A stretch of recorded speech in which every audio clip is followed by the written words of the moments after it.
नाज़रीन, अवामी न्यूज़ में खबरन जो सिलसिलो जारी है। इन वक्त असीं तव्हांखे छाछरे में खबर ॾींदा हलूं त PTI अॻवाण हुसैन समेजो NA 221 जो उम्मीदवार निज़ाम राहमून जी मुकमल हिमायत कंदे रिटायरमेंट जो ऐलान करे छॾियो आहे। अरबाब अनवर जब्बार, निज़ाम राहमून, दिलावर खान मलकानी, हाजी कमरुद्दीन राहमून ऐं ॿिनि गॾियल प्रेस कॉन्फ्रेंस पिणु कई है।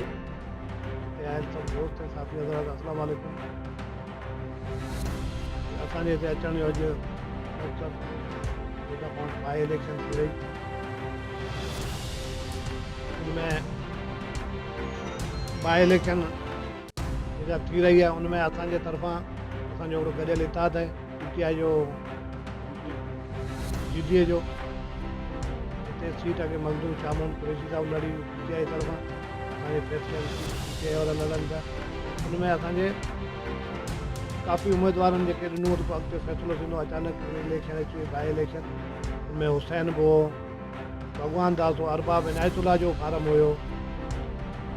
उन नमूने असां सभिनि ॿियनि बि उनमें निज़ाम जो बि हो, पर आख़िर में सॼी पार्टी ऐं गॾियल फ़ैसिलो निज़ाम जो थियो। उनमें सभिनि उम्मीदवारनि उनमें वितरिया थिया। हुसैन रहियल हो, हुसैन निज़ाम जे हक़ में अॼु रिटायर थिए थो। असां सभिनि खे इज़त न थींदो आहे, हर कंहिंखे पंहिंजी पार्टी में ग्रुप में यूनियन त उते उम्मीदवार थींदा आहिनि, पर वरी जेको वॾा या मथे लेवल ते जेको फ़ैसिलो थींदो हुनखे सभु मान ॾींदा आहिनि।